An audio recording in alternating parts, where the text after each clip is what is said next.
Assalamualaikum warahmatullahi wabarakatuh.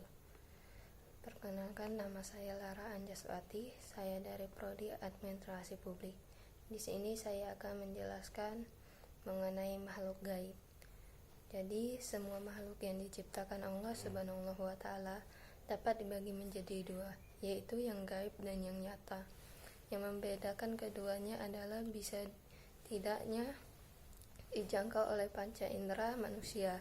Yang dimaksud gaib dalam bahasa ini adalah yang mutlak, segala sesuatu yang tidak dapat dijangkau oleh siapapun dan kapanpun.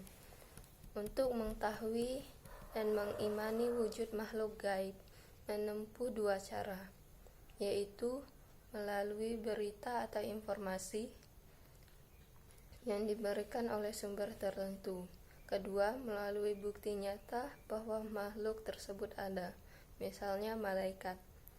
Kita mengetahui berdasarkan berita dari Rasulullah, dan kedua, bukti nyata adalah malaikat seperti adanya malaikat maut yang ditugaskan Allah untuk mencabut nyawa manusia.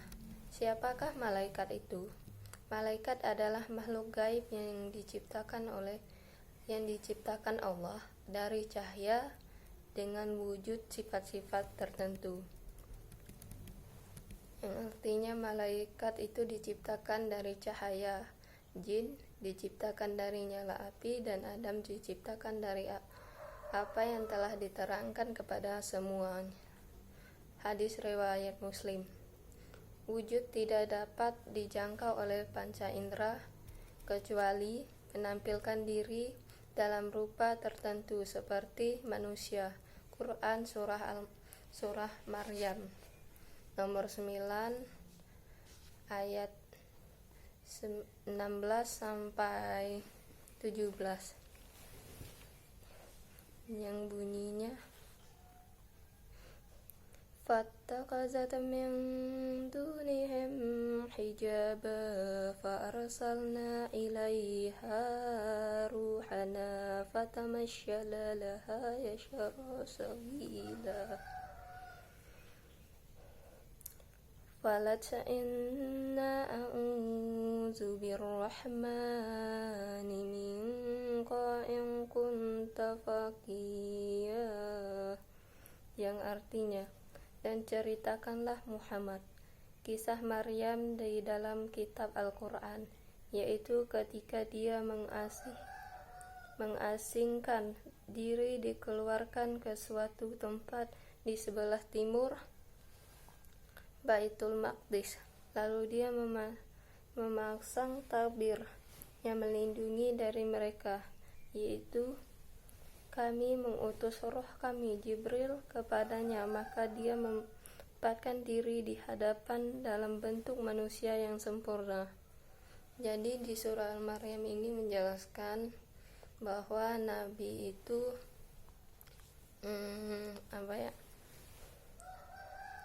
dia itu menyamar bentuk manusia untuk menemui Maryam.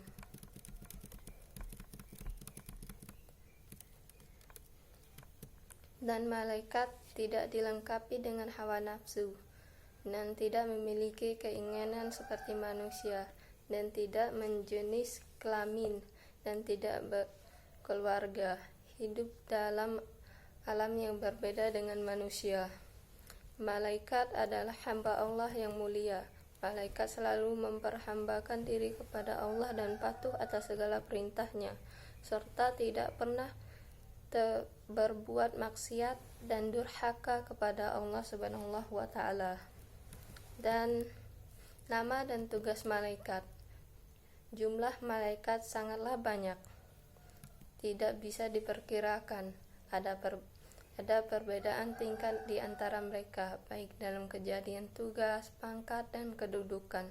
Sebagian dari malaikat diberi nama-nama mereka, dan sebagian mereka hanya dijelaskan juga tugas-tugasnya saja.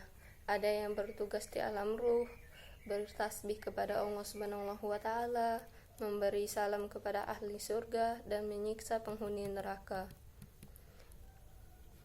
Dan ada yang bertugas di alam dunia berhubungan dengan manusia seperti mencatat amal, mencabut nyawa, menurunkan hujan, menumbuhkan tanaman, dan lain-lain. Di nama dan tugas malaikat adalah malaikat Jibril, bertugas menyampaikan wahyu kepada nabi dan rasul.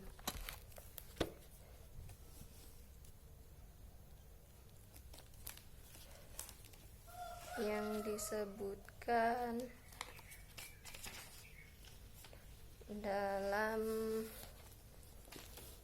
Quran surah Al-Baqarah nomor 2 ayat 97 yang berbunyi, "Man kana aduwwan lillahi wa malaikatihi wa rusulihi wa Jibril wa minqala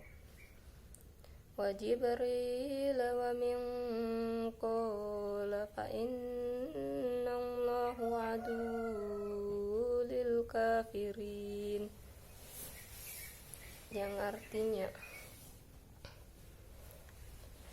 katakanlah Muhammad, barang siapa menjadi musuh Jibril, maka ketahuilah bahwa dialah yang telah menurunkan Al-Quran ke dalam hatimu dengan izin Allah, membenarkan apa kitab-kitab yang terdahulu dan menjadi petunjuk serta berita gambar bagi orang-orang yang beriman.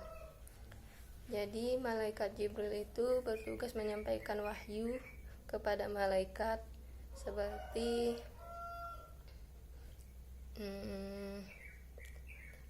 dia memberikan penerang di dalam hati manusia yang beriman.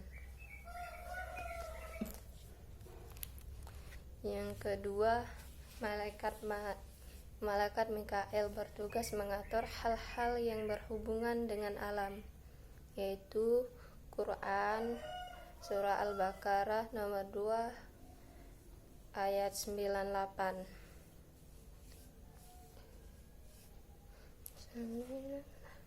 yang berbunyi,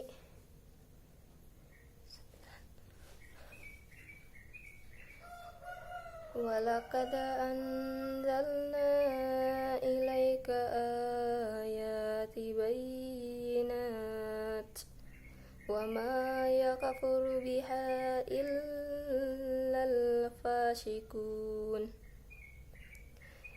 Barang siapa menjadi musuh Allah, malaikat-malaikatnya, rasul-rasulnya, Jibril dan Mikail, maka sesungguhnya Allah musuh bagi orang-orang yang kafir.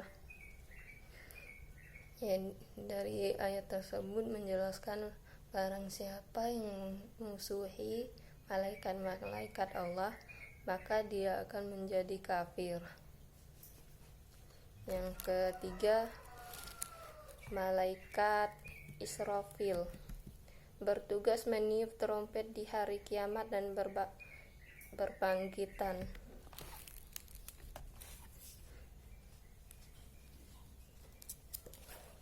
Dalam Quran surah Al-Sajdah nomor 32 ayat 11.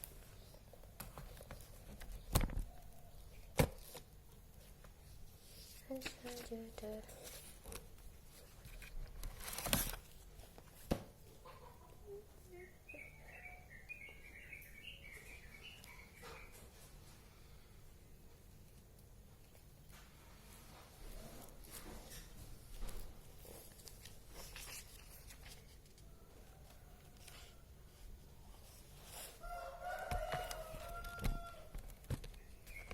Yang bunyinya,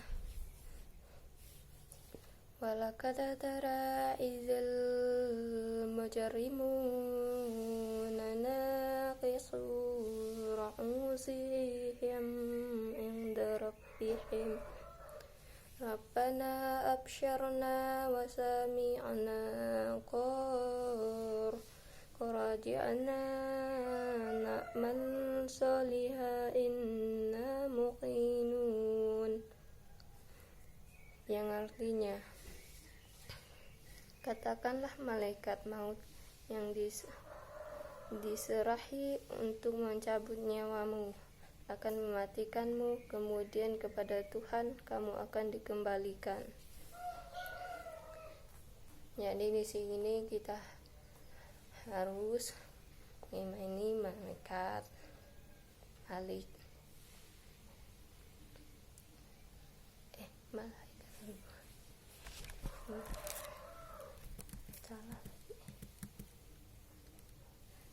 Malaikat maut yang bertugas mencabut nyawa manusia. Jadi kita itu selama hidup harus banyak berbuat baik, karena kita nggak tahu kapan dan dimanapun kita itu akan meninggal. Intinya kalau kita hidup ini harus banyak-banyak berbuat kebaikan agar kelak di akhirat kita tidak menyesal. Malaikat Rakib dan Atid yang bertugas mencatat amal perbuatan manusia. Malaikat Kiraman Katibin yang bertugas menulis amal perbuatan manusia. Malaikat Hafazah dan bertugas melihara segala catatan amal manusia.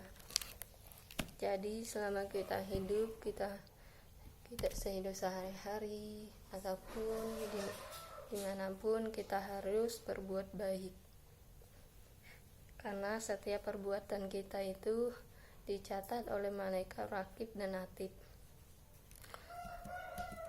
Malaikat Mungkar dan Nakir.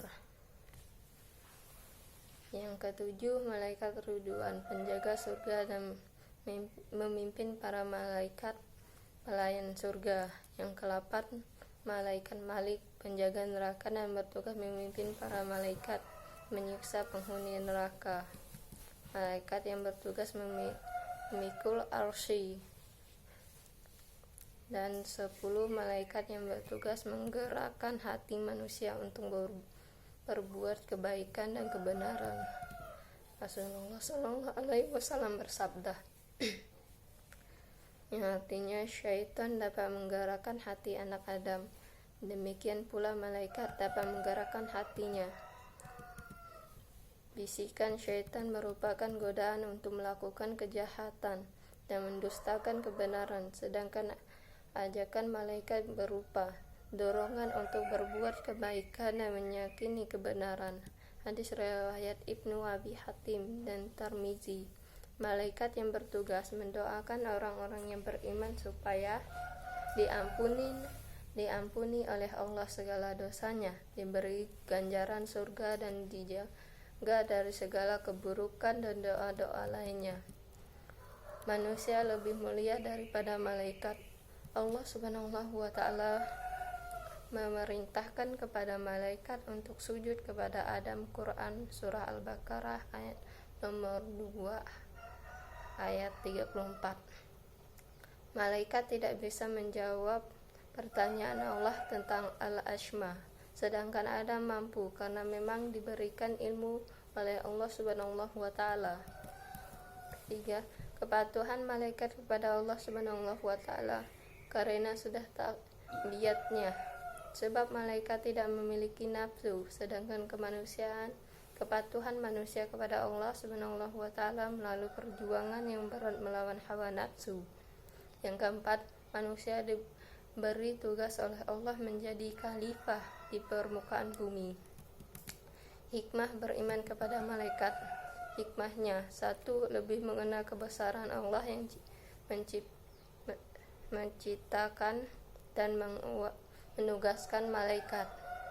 Yang kedua, lebih bersyukur kepada Allah atas perhatian dan perlindungannya terhadap hambanya dengan menugaskan para malaikat untuk menjaga, membantu, dan mendoakan hambanya, dan berusaha berhubungan dengan malaikat dengan cara mensucikan jiwa, membersihkan hati, dan meningkatkan ibadah kepada Allah sehingga seorang akan merasa beruntung bila termasuk golongan yang didoakan malaikat, sebab doa malaikat tidak pernah ditolak. Berusahalah selalu berbuat kebaikan dan menjauhi kemaksiatan, sebab ada malaikat yang selalu mengawasi jin, iblis, dan syaitan. Secara etimologi, kata al-jin berasal dari kata jannah, artinya bersembunyi. Dinamai al-jin karena tersembunyi dari pandangan manusia. Yang kedua, kata iblis berasal dari kata ablasa, artinya putus asa. Dinamai demikian karena iblis putus asa dari rahmat Allah atas kasih sayang. Yang ketiga, kata syaitan berasal dari kata syaitan, artinya menjauh. Dinamai demikian karena jauh dia dari kebenaran. Jika ada makhluk gaib yang diciptakan oleh Allah dari api mukallaf seperti manusia, di antara mereka ada yang patuh dan ada yang durhaka. Yang durhaka pertama kali adalah iblis, anak cucunya disebut syaitan. Jadi inti dari penjelasan ini, kita harus mempercayai bahwa malaikat-malaikat Allah itu ada dan dia selalu ada di sekitar kita yang mencatat amal buruk dan amal baik kita manusia. Dan malaikat juga bisa menyamar jadi manusia untuk menemui kita. Jadi selalulah berbuat baik, selalulah berbuat kebaikan, agar di akhirat nanti kita enggak menyesal apa yang telah kita lakukan di dunia. Karena semua perbuatan kita di dunia akan diperhitungkan di akhirat, dan kita akan mendapatkan ganjarannya setimpal dengan apa yang telah kita buat selama di dunia. Jadi jangan pernah berputus asa, karena orang-orang yang berputus asa itu adalah jin, syaitan, dan iblis. Selalulah kita mendekatkan diri kepada Allah dalam segala mau senang ataupun duka. Kita selalu mengingatkan Allah, jangan pernah berputus asa. Sekian dari saya, terima kasih.